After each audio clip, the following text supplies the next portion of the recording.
مرحبا يا رمضان مرحبا شهر صيام نسأل الله الرحمن رحمة على دوام.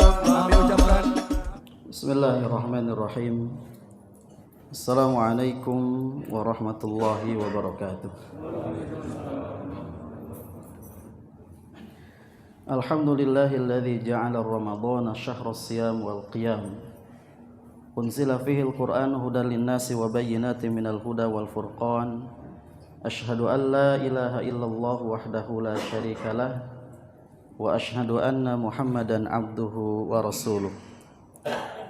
Allahumma fassalli wa sallim wa barik ala hadzal nabiyil karim nabiyina wa maulana Muhammadin sallallahu alaihi wasallam wa ala alihi wa sahbihi wa man tabi'ahum bi ihsanin ila yaumiddin. Usikum wa iyya nafsi bi taqwallah ittaqullaha haqqa tuqatih wa la tamutunna illa wa antum muslimun.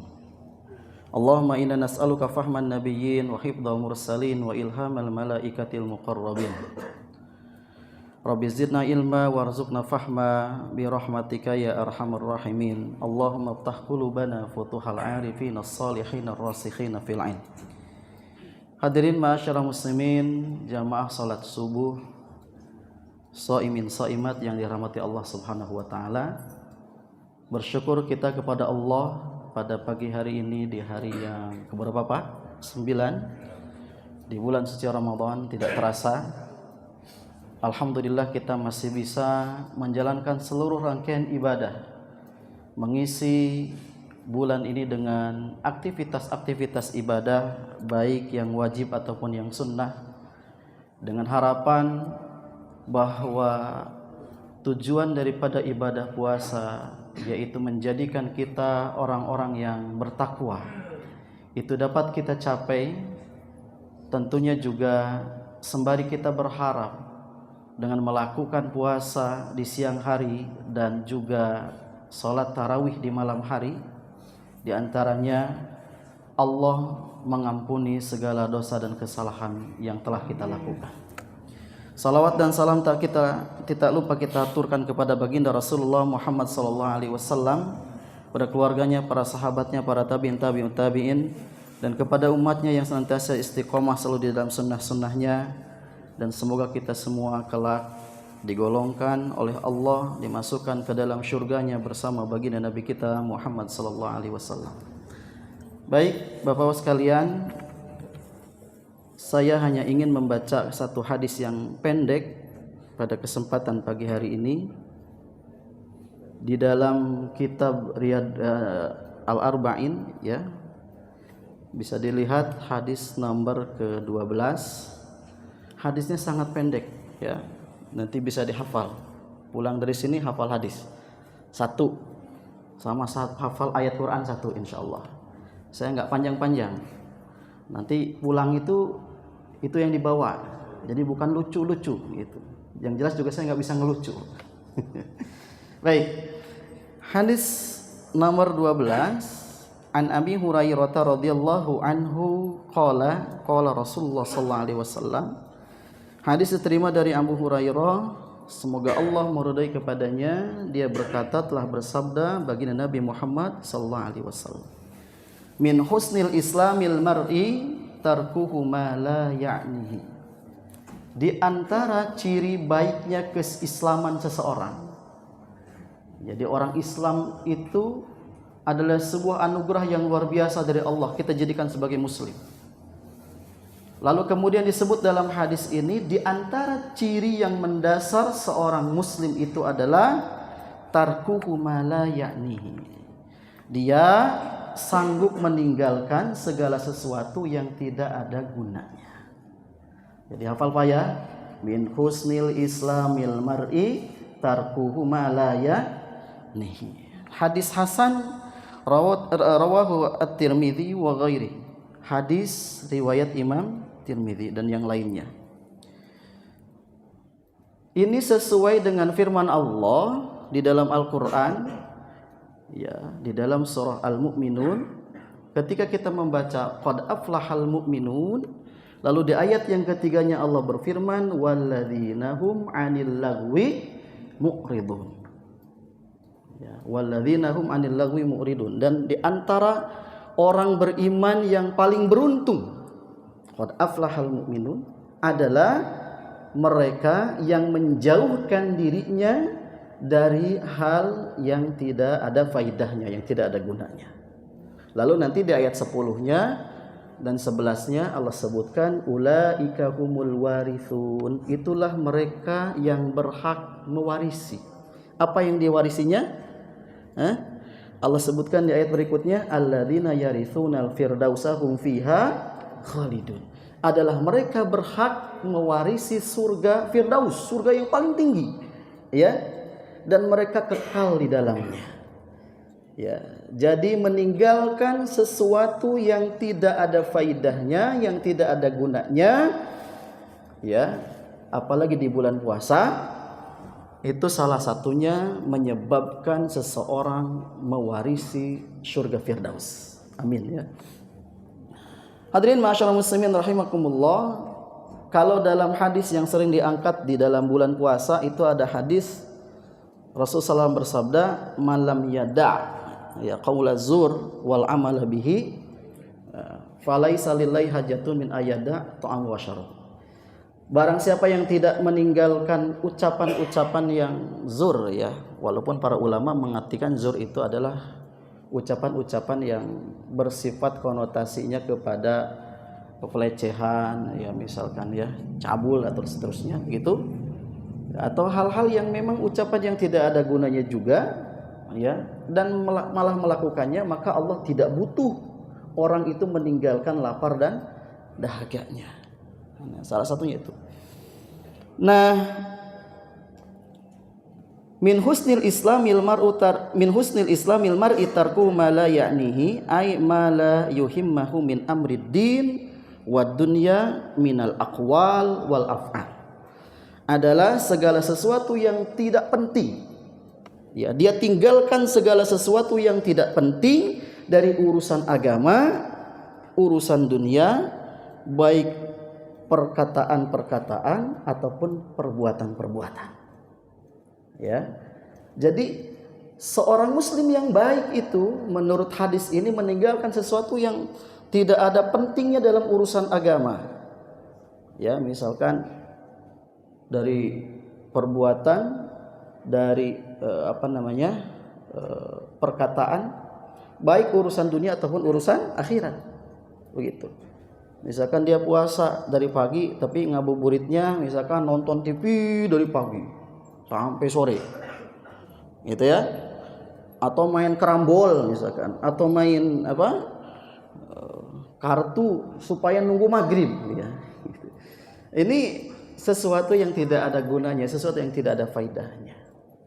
Atau misalkan ngobrol ngalir ngidul, ya, dari pagi sampai sore, gitu ya. Tahu-tahu maghrib pulang ngabuburit. Nah, itu juga sesuatu yang tidak ada faidahnya.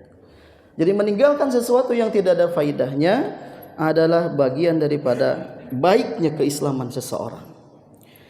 Kemudian wa qala sallallahu alaihi wasallam li Abi Dzarrin hina sa'alahu an suhufi Ibrahim.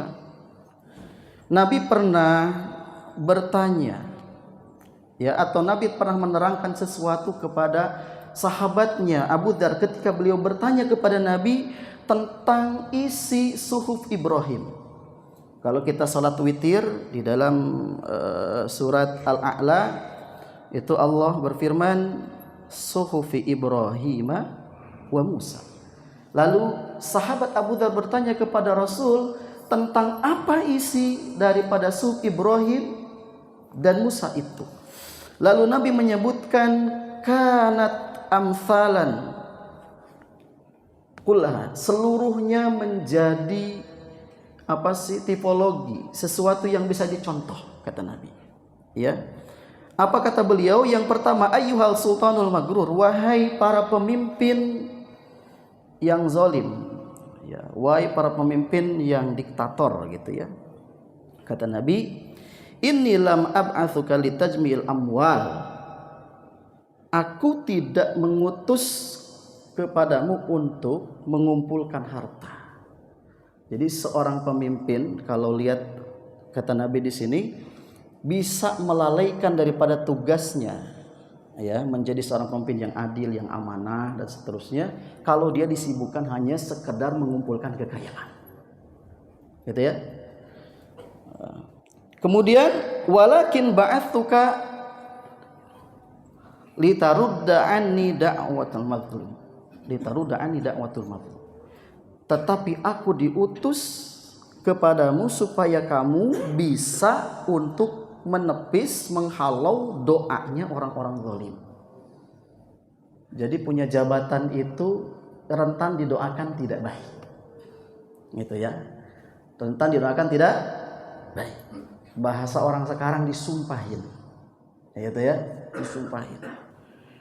Nah, kata Rasul, aku diutus kepadamu salah satunya adalah menyampaikan agar kamu bisa berbuat adil, berbuat jujur, baik, ya, agar orang mendoakan kamu menjadi baik.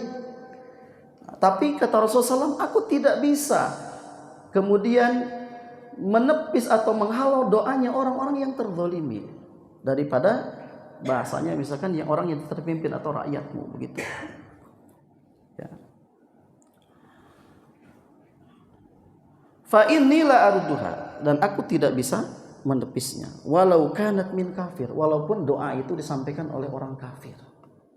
Ya, walaupun yang mencela, yang mengatakan tidak baik itu adalah orang kafir. Jadi doa hati-hati dengan doa orang yang terzalimi. Wa kana fiha, dan di dalam suhuf Ibrahim itu kata Rasul, alal akili ma lam yakun magluban ala aklihi, bagi seorang yang berakal, yang masih normal akalnya, maksudnya akalnya tidak gila gitu ya, masih berfungsi, ya masih normal lah gitu ya. Ayyakuna law arba'a sa'at, hendaklah dia memiliki 4 waktu khusus supaya orang bisa terhindar dari segala sesuatu yang atau aktivitas yang tidak ada faidahnya. Hendaklah dia menyibukkan dirinya dengan 4 waktu, harus punya waktu itu. Ya. Yang pertama adalah sa'atan yunaji fiha rabbah. Dia harus punya waktu khusus untuk dia bermunajat, ya, bersama Tuhannya. Ya. Bermunajat itu kalau kita sering mengartikan adalah berdoa. Ya, ada waktu yang khusus untuk kita berdoa. Ya, nanti kalau kita bahas tentang di antara waktu-waktu mustajab, ya banyak ya. Salah satunya antara azan dengan qomat. Makanya di sini subhanallah waktunya diberikan panjang itu.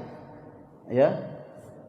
Itu waktu kita panjang untuk berdoa, dan itu mustajab, apalagi kita lagi berpuasa, ya. Jadi jangan, wah saya udah datang dari rumah, misalkan ini panitia gimana sih, timernya lama amat. Ya, jangan. Tapi ini itu kan al muslimuna ala syurutihim, ya. Muslim itu sesuai dengan kesepakatan yang sudah disepakatinya, ya, selama tidak menghalalkan yang haram atau mengharamkan yang halal. Nah, itu kan. Atau misalkan doa-doa setelah sholat, ya, itu kan doa-doa yang waktu-waktu yang mustajab. Untuk kita punya waktu khusus untuk bermunajat kepada Allah Subhanahu wa taala. Ya. Atau di waktu-waktu yang lain. Nanti kalau orang yang berpuasa, ya, orang puasa itu doanya makbul, mustajab, ya, orang berpuasa itu sampai dia yuftir, sampai dia berbuka. Ya, maka nanti mau buka khususnya misalkan barang 1 menit atau 2 menit itu, ya, jangan disibukkan dengan hidangan makanan, tapi sibukkan diri kita dengan banyak berdoa kepada Allah Subhanahu wa taala, ya. Lalu yang kedua, waktu yang harus dimiliki oleh seseorang itu adalah wasa'atun yatafakkaru fi sanillah ta'ala, adalah waktu dia untuk memikirkan setiap ciptaan Allah Subhanahu wa taala. Bertadabbur. Ya, misalkan kita lagi baca Quran, ya, sampai kepada ayat misalkan wa fi anfusikum afala tubsirun misalkan. Dan pada dirimu tidaklah kamu perhatikan, kamu lihat, kata Allah Subhanahu wa taala. Di situ banyak sekali tanda kekuasaan Allah. Atau kepada ayat-ayat yang lain. Dan Ramadan itu sangat enak untuk kita bertafakur, bertadabur, atau memikirkan setiap apa yang Allah ciptakan di alam jagat raya ini. Inna fi khalqis samawati wal ardi wa ikhtilafil laili wan nahari la ayatil liulil albab. Dalam penciptaan langit dan bumi, pergantian siang dan malam, di situ ada tanda-tanda kebesaran Allah Subhanahu wa taala untuk orang-orang yang memiliki akal. Ada satu waktu untuk memikirkan, ini kok bisa banjir, kelelep semua orang, dulu nggak banjir. Ini kok bisa longsor, begitu Pak? Ini kok bisa musibah di mana-mana? Apa masalah? Kan begitu.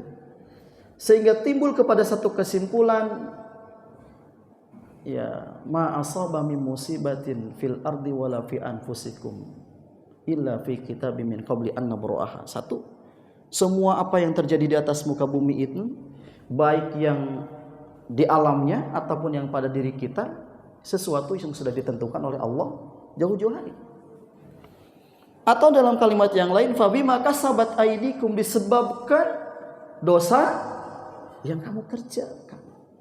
Banyak-banyak istighfar. Jadi ada satu waktu untuk kita merenung, memikirkan ciptaan-ciptaan Allah Subhanahu wa taala. Terus ada. Lalu yang keberapa? Yang ketiga.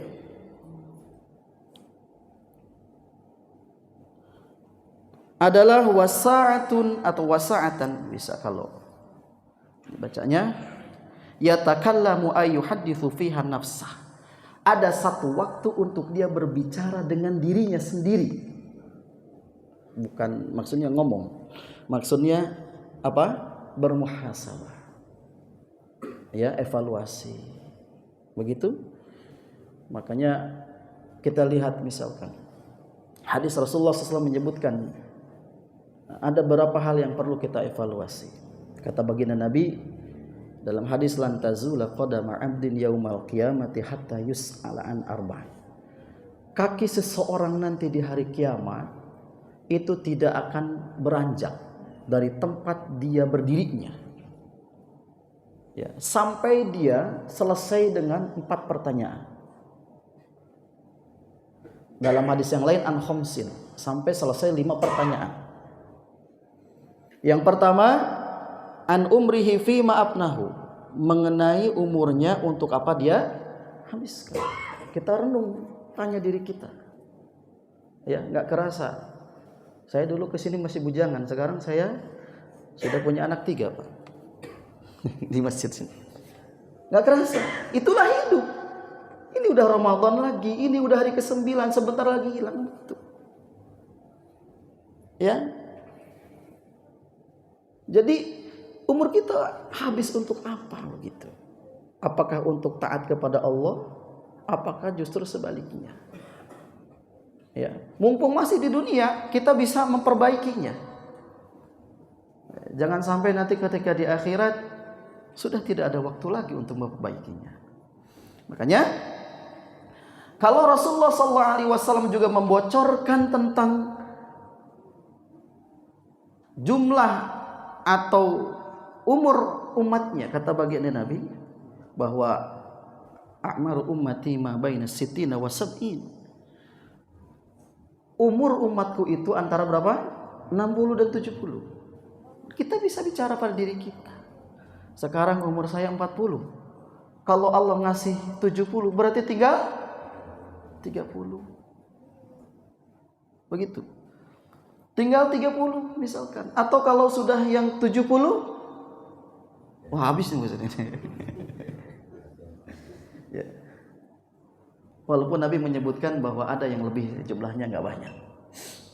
Nah, artinya ini menjadi warning. Bahkan dalam Riyadhus Shalihin itu ketika Al-Imam Nawawi memberikan syarah tentang ini, beliau menyebutkan ketika orang sudah diberikan tangguh sampai 60 tahun, maka Allah tidak memakluminya lagi ketika dia masih berleha-leha dengan dunia gitu. Ya. Makanya sudahkah kita isi umur kita itu dengan hal-hal yang baik? Atau justru sebaliknya, mumpung masih ada waktu, ini Ramadan Pak, wah luar biasa, mumpung masih ada waktu, ya kan? Ya walaupun ketika kita bicara mati kan gak bicara harus nyampe dulu sampai sono. Ya kan mati itu ada orang yang baru lahir meninggal, ada yang masih kecil juga meninggal, ya. Dan mati itu nggak mesti sakit dulu, ada yang nungguin sakit juga meninggal, yang sakitnya nggak meninggal. Nah gitu. Tapi kata Rasul, coba lihat dirimu itu, ya. Ada satu waktu juga kita untuk bicara dengan diri kita ini. Kemudian yang kedua, wa an syababi fima ablah. Mengenai masa mudanya untuk apa dia habiskan. Masa muda, alhamdulillah tadi saya bicara sama beliau ini, Ustadz sekarang di sini pengurusnya anak muda semua. Subhanallah. Orang tua kita dijadikan sebagai penasihat. Ya kan? Itu ya. Bahwa dalam hadis Nabi menyebutkan di antara 7 golongan yang dapat naungan di hari tidak ada naungan, Allah Subhanahu wa taala salah satunya adalah apa? Rajulun qalbu mu'alliqun bil masajid. Seorang pemuda, ya itu ya, yang hatinya terpaut dengan masjid. Kok disebut pemuda? Ya pemuda itu kan masa-masanya pengennya jalan, motor-motoran gitu ya. Gitu. Enggak ke masjid tuh. Kalau orang tua udah masjid, ya emang udah waktunya. Gitu. Emang udah waktunya. Tapi anak muda ini luar biasa, sampai disebut di dalam hadis dia dapat naungan nanti dia, Allah Subhanahu wa taala. Jadi mu'allaqun atau marbutun terikat hatinya dengan masjid. Ya. Jadi masa mudanya untuk dia apa? Untuk apa dia habiskan? Oh, kalau dulu masa muda saya itu kurang bagus. Ya, masih Allah ngasih umur, banyak-banyak istighfar lah. Ya, banyak-banyak istighfar. Yang masih muda kita isi dengan kebaikan-kebaikan. Ya. Dengan semangat mencari ilmu, ya, semangat untuk kemudian bertaqarrub kepada Allah Subhanahu wa taala. Nah, itu kan kalau udah pemuda di masjid itu luar biasa, Pak. Ya. Udah jadi imam sholat. Sekarang anak muda semua. Itu kan bukan berarti orang tua nggak boleh. Tapi disitulah. Dan itu akan ditanya, wa an syababihi fima ablah. Lalu berikutnya, wa an malihi min aina tasabahu wa fima anfaqahu. Ditanya hartanya. Kalau harta ditanya 2. Ya, min aina tasabahu wa fima anfaqahu. Dari mana dia dapatkan itu uang, duit? Ya. Dari mana dia dapatkan itu? Ya, yang 100 sekian triliun itu. Nah, yang 300 triliun itu. Apakah dari cara yang dibenarkan oleh syariat, dibenarkan secara hukum, atau dari hal yang dilanggar, mencuri, korupsi dan seterusnya? Ya. Jadi perbuatan korupsi itu perbuatan paling jelek, Pak. Dan ternyata ada korupsi yang paling jelek. Gitu. Nabi menyebutkan aswa'un nas sarikotan. Paling jelek manusia itu adalah koruptor, kata Nabi. Ya, baik yang mencuri harta rakyat atau mencari yang lainnya. Tapi ada, kata Nabi, dalam ibadah itu yang mencuri. Yasriku min salatihi. Ada orang yang mencuri dalam salatnya. Wa kaifa yasriku min salati ya Rasulullah? Terus bagaimana dia curi dalam salatnya itu? Ya, kata Nabi, dia tidak menyempurnakan ruku dan sujudnya. Jadi sekarang tuh lagi tren kalau taraweh tuh nyari yang 23 tapi 7 menit. Oh, itu lagi rame itu sekarang. Jamaahnya tuh banyak gitu ya. Ya. Tapi sayang kata Nabi, itu pencuri itu. Sholatnya dung dung dung dung dung dung dung macam itu. Kok jadi ke situ? Jadi apakah uang itu diambil atau harta yang kita punya itu atau sesuatu yang masuk ke rekening kita itu dari cara yang halal atau cara yang haram? Itu ditanya nanti sama Allah. Wa fima anfaqahu, terus dibelanjakan kemana itu? Ya, apakah disedekahkan, apakah dizakati atau tidak? Begitu. Ya, ataukah hanya untuk hal-hal yang mubah saja, untuk hiburan, jalan-jalan saja? Ya, itu akan ditanya oleh Allah Subhanahu wa taala. Jadi jangan sampai kan yang cari duit saya. Itu kan urusan saya, duit-duit saya. Mau dikemanakan juga terserah saya, ya bukan. Tapi Islam itu mengaturkan. Di antara maqasidus syariah itu adalah salah satunya hifdzul mal, itu ya, menjaga harta kita. Agar kemudian harta itu juga menyelamatkan kita di dunia ataupun di akhirat. Kemudian yang terakhir wa an ilmihi fi ma fa'ala bi, dengan ilmunya apa yang dia kerjakan. Ya. Nah, ilmunya itu digunakan untuk kesejahteraan umat, kemajuan agama, atau dengan ilmu itu justru digunakan untuk hal-hal yang tidak baik, ya. Lalu berikutnya, ini tadi yang ketiga, ada satu waktu untuk kita berbicara dengan diri kita. Kalau dalam bahasa yang lain, jadilah orang cerdas. Gitu. Orang cerdas. Nabi menyebutkan al-kaisu man dana nafsahu wa amila lima ba'dal maut. Orang cerdas, kata Nabi, itu adalah orang yang senantiasa bermuhasabah dirinya dan selanjutnya mempersiapkan amalan terbaik untuk menghadapi kematiannya. Nah, itu kais namanya. Jangan jadi orang ajiz, orang tidak cerdas. Adalah orang yang manittaba hawahu wa tamanna 'ala Allah. Adalah orang yang senantiasa memperturutkan hawa nafsunya dan berangan-angan. Ya pengennya masuk surga tapi nggak pernah berbuat baik, ya pengen hidup senang tapi nggak mau berusaha, misalkan itu kan aziz namanya. Baik.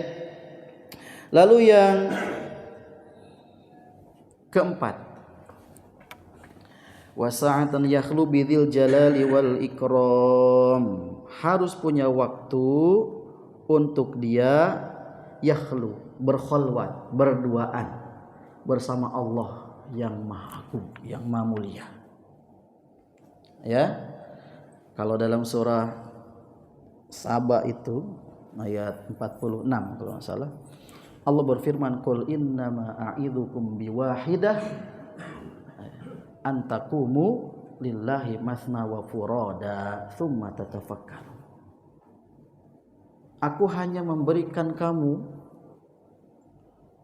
pelajaran, pengingat dengan satu hal saja. Apa? Kamu bangun di tengah malam untuk berdekatan kepada Allah, menceritakan semua masalahmu kepada Allah, baik berdiri berdua ataupun sendiri-sendiri. Ya, tsumma tatafakkar. Jadi ada waktu untuk kita berduaan dengan Allah Subhanahu wa taala. Ya, waktu sahur lah. Habis sahur itu ada waktu sebentar, gitu ya, untuk kita menceritakan semua masalah kita kepada Allah. Ya Allah, saya dulu banyak salah. Ya Allah, saya punya masalah. Masalah istri saya, masalah anak saya, pendidikan anak saya, masa depan saya. Diadukan kepada Allah. Ya, Allah senang itu, Pak. Ya. Kadang-kadang kita punya masalah itu jauh daripada Allah. Padahal kalau kita punya masalah itu kepada Allah. Ya, makanya mengadukan sesuatu untuk berdua-duaan bersama Allah Subhanahu wa taala. Oh, baca Quran. Ya. Kan bahasanya gitu. Kalau kita sholat, bahasanya istilahnya itu kita sholat Allah yang jawab, gitu ya. Tapi kalau kita baca Quran, kita yang jawab. Nah itu ya. Pas kita baca misalkan alif lam mim dzalikal kitabu la raiba fihi hudal lil muttaqin. Ya walaupun kita nggak ngerti baca Quran artinya kalau muttaqin tuh orang bertakwa. Di hati tuh ya Allah jadikan saya orang bertakwa. Oh hudan tuh petunjuk. Ya Allah jadikan Quran itu sebagai petunjuk. Walaupun kita nggak hafal maknanya, tapi ketika kita sampai kepada ayat-ayat yang seperti itu, sebenarnya secara globalnya saja kita ambil. Ya. Ulaika ashabul jannah, surga. Ya Allah, saya minta surga ya Allah. Masukkan saya ke dalam surga. Masukkan saya, keluarga dan anak saya. Gitu kan? Misalkan ulaika ashabun nar, neraka nar itu. Oh ya Allah, jauhkan saya. Jadi walaupun bahasanya tidak secara rinci tapi secara garis besar kita ngerti misalkan begitu. Ya. Jadi ada satu waktu untuk kita berduaan dengan Allah Subhanahu wa taala. Ya. Makanya baca Quran, salat, ya baik sunnahnya, kalau wajib kan udah harus itu nggak usah tinggalkan. Sekarang kan jarang-jarang tuh bacanya sunnahnya. Ya itu ada 4 yang harus ada pada diri kita agar kita terhindar dari kesia-siaan. Kemudian disebutkan juga ketika Abu Dzar bertanya kepada Rasul tentang apa yang ada di dalam suhuf Ibrahim, kata Nabi wa kana fiha, dan di dalamnya itu adalah kata Nabi alal aqili ma lam yakun magluban ala akli, selama orang itu masih normal akalnya, ya alla yakuna sa'yan atau taman illa fi thalathin, dia tidak boleh menjadi orang yang rakus ya, kecuali dalam tiga hal. Yang pertama tazawwudul ma'ad. Ya, dia harus mempersiapkan dirinya. Jadi kalau dunia itu dikejar semakin jauh. Ya. Jadi orang itu silakan dia semangat begitu di dalam mengejar sesuatu, tapi ada yang harus lebih semangat lagi dalam mengejar itu. Apa? Pertama adalah dalam 3 hal kata beliau adalah bersemangat di dalam memperbanyak bekal untuk hari kemudian. Itu harus lebih semangat. Ya. Jadi harus punya bekal untuk hari kemudian. Kemudian disebutkan juga wa mu'natin lil ma'ash, mencari kehidupan yang nyaman, yang sekedarnya. Ya, wabtaghi fima atakallahu darul akhirah wala tansa nasibaka minad dunya. Jadi silakan kejar kekayaan, jabatan, tapi gunakan itu dalam rangka untuk mencapai ridho Allah. Jangan malah menjauhkan diri kepada Allah. Begitu. Jadi ke sana larinya. Ya. Kemudian waladatin fi ghairi muharramin, mencari kenikmatan, kelezatan tapi bukan dalam hal yang haram. Lalu kemudian juga disebutkan di sini bagi kita orang yang berakal itu hendaklah dia menjadi ayyakuna basiran li zamanihi. Orang itu memiliki pandangan yang jauh, membaca terhadap zamannya, terhadap masanya. Jadi dia tidak diperbudak oleh zaman, tapi dia kemudian mengendalikan zamannya itu. Ya, makanya kalau kita baca surah 46 ayat 15, ya itu kan bicara fase kehidupan kita. Ketika Allah berfirman wa wassaynal insana biwalidayhi ihsana, dan Allah perintahkan kepada manusia itu untuk berbuat baik kepada kedua orang tuanya. Hamalathu ummuhu kurha wa wada'athu kurha.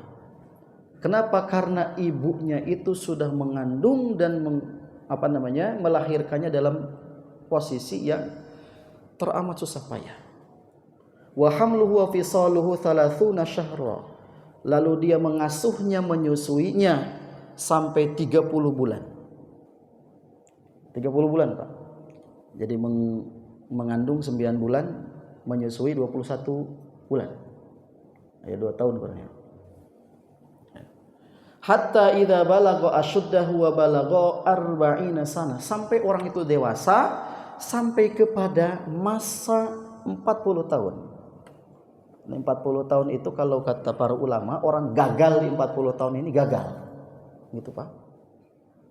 Jadi kalau orang di 40 tahun itu masih aja gitu kan dengan keduniaannya, dia tidak pernah memikirkan akhiratnya, bahkan mungkin masih jauh dari masjid, ya itu bisa jadi alamat su'il khotimah. 40 tahun ini masa-masa yang rentan, Pak Haji, ya.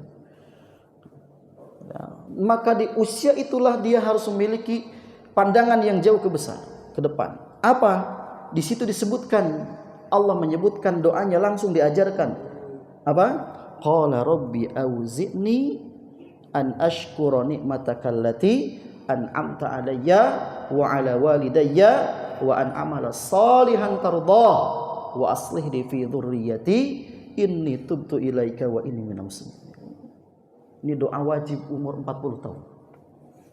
Ya, walaupun di bawah 40 tahun juga boleh. Ya, tapi orang yang udah 40 tahun boleh. Wah, harus. Oh, 40 tahun, 50 tahun enggak boleh, Ustaz? Boleh, maksudnya dari mulai 40 tahun. Apa yang pertama? Rabbi auzi'ni an ashkura ni'mataka allati an'amta alayya. Ya Allah, berikan kemampuan kepada saya untuk bisa mensyukuri segala nikmat yang Engkau berikan kepada saya. Udah jadi orang syukur, bro. Kalau kata Ibnu Katsir, syukur itu adalah menggunakan seluruh nikmat yang Allah berikan untuk taat kepada Allah. Nah itu, Pak. Syukur. Dikasih sehat, kaki masih bisa jalan, ya kita pakai jalanlah ke masjid, gitu. Mata masih bisa melihat, pakai baca Quran, mulut masih bisa baca, masih bisa zikir, itu syukur. Ya. Wa ala walidayya, dan juga berterima kasih kepada kedua orang tua kalau masih ada. Ya, kalau masih ada. Maksimalkan berbuat baik kita kepada orang tua kita. Wa an amala salihan tardah, dan supaya aku bisa mengerjakan amalan soleh yang Engkau ridhoi. Nah, itu dimaksimalkan. Nah, jadi memiliki pandangan yang jauh ke depan. Wa aslih li fi dzurriyyati, lalu kemudian mempersiapkan generasi. Ya Allah, perbaikilah kualitas keturunan saya. Ya. Jadi yang mau gantiin saya. Ya, kadang-kadang kita ini kebalik berpikirnya. Ya. Anak disekolahkan di tempat-tempat sekolah favorit. Kadang khawatir kalau nilai matematikanya itu kecil. Tapi orang tua tidak khawatir kalau anak itu tidak bisa sholat, tidak bisa ngaji, begitu? Biasa aja. Tapi ketika nilai ininya kurang, khawatirnya luar biasa, begitu. Takut tidak diterima di perguruan tinggi favorit dan seterusnya. Silakan kejar itu, boleh. Tapi yang lebih penting apa? Ya, nanti kenapa, Pak? Karena aset nanti ketika kita sudah tidak ada. Dalam hadis itu kan salah satunya waladin sholihin yad'ulah. Anak yang soleh yang akan mendoakan kita. Nggak ada tetangga kita misalnya, teman kita. Alhamdulillah kalau temannya itu teman baik, saudara kita yang dulu ngumpul-ngumpul nongkrong-nongkrong, tapi yang akan mendoakan kita adalah anak kita. Makanya dipersiapkan generasi itu. Ya. Makanya kita harus harus risih kalau anak kita sudah usia balik belum bisa sholat, belum bisa wudhu, belum bisa baca Quran dan seterusnya. Ya. Dan kita menginginkan bahwa kualitas mereka kan itu lebih baik daripada kita, gitu kan? Dalam segala hal. Dan tentu doa kita kan kepada mereka juga yang terbaik, kan begitu, Pak. Udah selesai? Belum ya? Makanya Nabi Ibrahim itu kan dia minta Rabbi habli minas sholihin. Ya kita doa juga begitu. Ya. Atau kita juga berdoa kepada Allah. Salah satu doa ibadur rahman, Rabbana hablana min azwajina dan seterusnya. Atau doa Nabi Ibrahim banyak di Quran itu, Rabbij'alni muqimas sholati wa min dzurriyyati. Rabbana wa taqabbal du'a. Begitu. Maka wa aslih li fi dzurriyyati. Kita minta kepada Allah supaya anak kita, keturunan kita dunianya bagus, akhiratnya juga bagus. Lalu apa? Inni tubtu ilaika wa inni minal muslimin. Banyak-banyak tobat ya Allah, sesungguhnya aku kembali bertobat kepadamu dan catatlah aku menjadi orang-orang yang doa dibaca. Jadi bagi kita, kata Nabi itu, jadilah orang yang melek dengan itu. Muqbilan ala sya'nihi, menerima keadaannya. Ya. Hidup itu tidak usah dibanding-bandingkan dengan orang. Ya. Aduh, enak kayaknya dulu begini. Ya aduh enak, kan gitu. Kata yang naik mobil, enak kalau mobilnya ganti yang lebih bagus. Pengen gitu aja, nggak usah banding. Nah, kata yang naik motor, naik mobil enak. Kata yang sepeda gitu, jadi nggak usah banding. Terima, qanaah, menerima dengan semua apa yang Allah berikan. Hafidhan li lisanihi. Nah, lalu kemudian juga jaga lisan kita. Kenapa Al-Imam Syafi'i rahimahullah beliau menyampaikan ya kepada kita bahwa kalau kamu mau ngomong, kata beliau, apa? Hendaklah berpikir. Ya. Kalau kamu yakin apa yang diomongkan itu jelas, ada manfaat, ada baiknya, silahkan ngomong. Begitu kata beliau. Tapi kalau kemudian apa yang kita mau omongkan itu justru tidak ada kebaikannya, maka lebih baik diam. Falyakul khairan aw liyasmut, bahasa hadis. Jadi menjaga lisan kita. Jadi kadang kan lisan ini juga bisa terjerumus kepada hal-hal yang tidak ada berfaidahnya. Bahkan bisa saja kepada hal yang dosa. Ngomongin kesalahan orang, ngomongin dosa orang dan seterusnya. Tanpa melihat kita. Ya.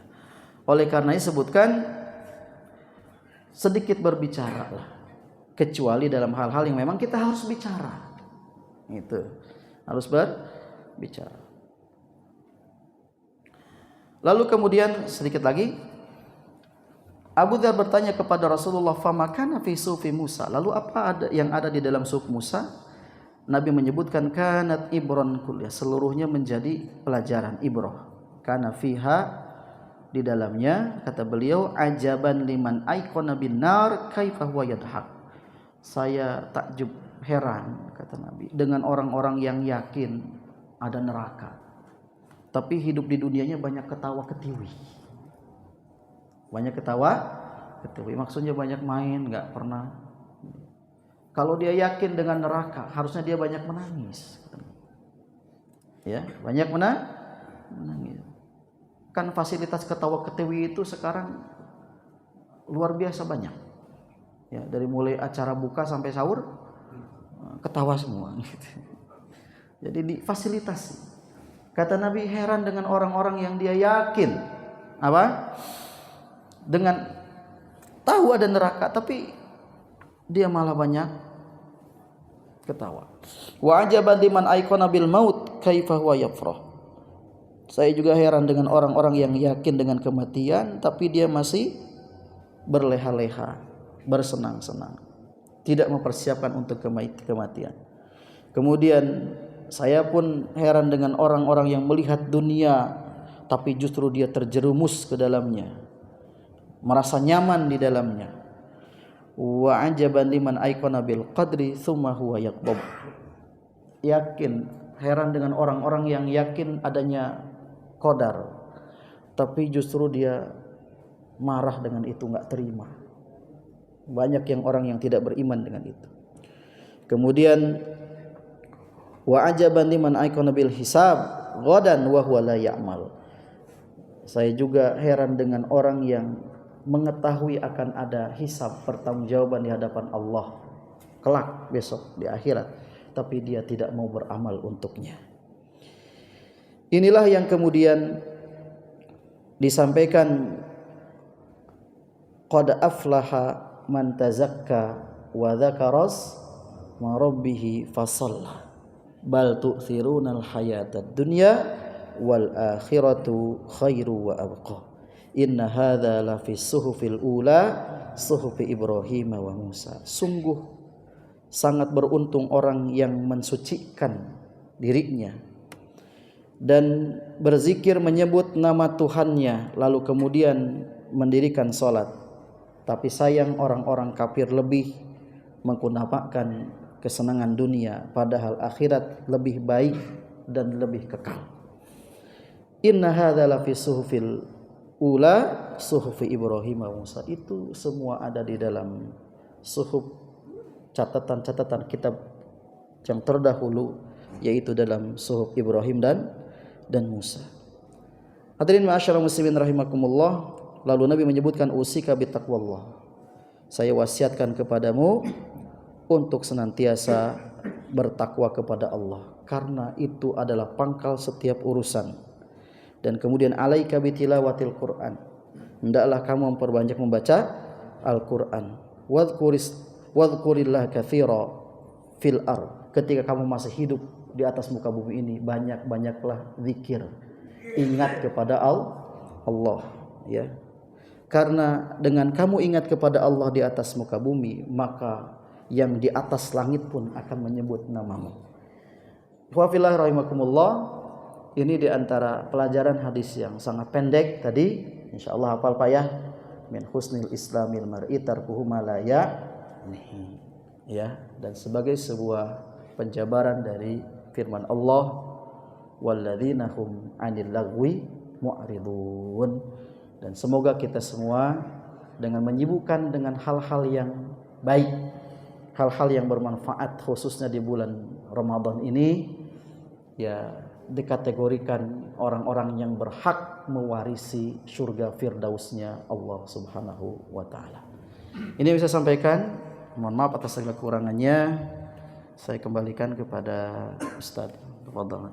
Yang pertama tentang salat yang khusyuk, apakah ada relevansinya atau korelasinya dengan atau hubungannya dengan meninggalkan sesuatu yang tidak ada gunanya? Ada Pak.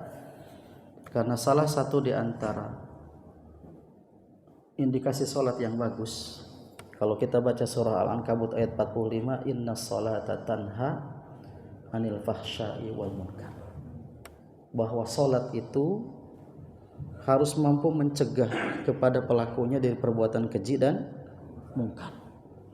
Dan salah satu hal yang bisa menyampaikan orang kepada pintu keji dan mungkar, ya, melakukan itu adalah anna minal qabaihi tadkhulul mar'u fi ma la ya'ni. Melakukan perbuatan-perbuatan yang jelek, yang rusak, yang tidak ada gunanya, bisa masuk kepada hal-hal yang menghilangkan kebaikan. Jadi salat itu seperti itu. Harusnya, memang idealnya begitu. Ya. Jadi salat itu harus mampu mencegah dari perbuatan keji dan mungkar. Nah, makanya ketika salat diartikan alladzina hum, orang yang dalam salatnya khusyuk, bahwa yadhunnuna annahum mulaqu rabbihim wa annahum ilaihi raji'un, adalah mereka yang yakin, ya, kekhusyuan itu mengantarkan dia akan bertemu dengan Allah Subhanahu wa taala. Itu ya. Makanya kata para ulama, kalau kita sholat pengen bagus, pengen khusyuk, jadikan sholat itu seperti sholat terakhir buat kita. Kita menunaikan sholat subuh ini seolah kita mau ketemu zuhur gitu. Sehingga kita bisa menunaikan dengan baik, walaupun ya harus terpenuhi rukun syarat gitu kan, tumanina, apalagi kalau sampai kemudian kita paham arti daripada yang kita baca, kita paham arti sholat, kita baca subhana rabbiyal a'la misalkan, oh kita tahu artinya itu ini dan seterusnya, itu juga bisa menambah itu. Dan betul bahwa sholat yang khusyuk itu salah satu daripada faidahnya disebutkan di dalam Quran. Allah menyebutkan wa aqimis shalah innas sholata tanha 'anil fahsya'i wal munkar. Lalu yang kedua itu pakai inhaler. Pakai apa? Saya lagi pilek, apakah membatalkan puasa? Jadi yang membatalkan puasa itu adalah segala sesuatu yang masuk ke dalam lubang yang masuk ke tenggorokan. Ya, ini masuk ke tenggorokan Pak. Diminum masuk ke sini gitu, kenyang. ya tidak ya. Jadi kalau kemudian, kecuali kalau Bapak misalkan, kenapa wudhu itu ketika istinsyak itu kata Rasul itu kan kalau di luar puasa harus sampai terasa ke dalam, itu ya istinsyak itu. Tapi ketika dalam keadaan kondisi puasa maka jangan terlalu dalam. Khawatirnya apa? Dia bisa masuk ke lubang ke bawah. Nah itu dia. Maksudnya ya kita nyium parfum beliau kan juga logikanya seperti itu gitu. Jadi tidak membatalkan puasa, kecuali langsung dimakan itunya dalamnya gitu. Jadi kayak orang nanya, itu kalau sikat gigi pakai odol di siang hari batal puasanya enggak? Ya enggak batal kalau odolnya enggak ditelan gitu. Kalau hanya begini, walaupun di dalam mazhab Syafi'i atau Syafi'iyah itu ya dimakruhkan kalau dia sikat giginya setelah zalat, setelah zuhur ke atas gitu ya.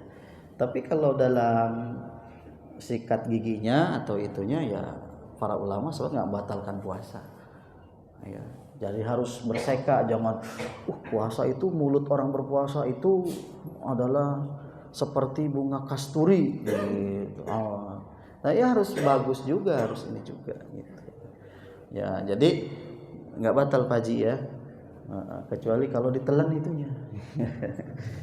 Jadi kalau hanya dihirup saja enggak. Wallahu a'lam. Subhanakallahumma wa bihamdika asyhadu an la ilaha illa anta astaghfiruka wa atubu ilaik. Assalamualaikum warahmatullahi wabarakatuh.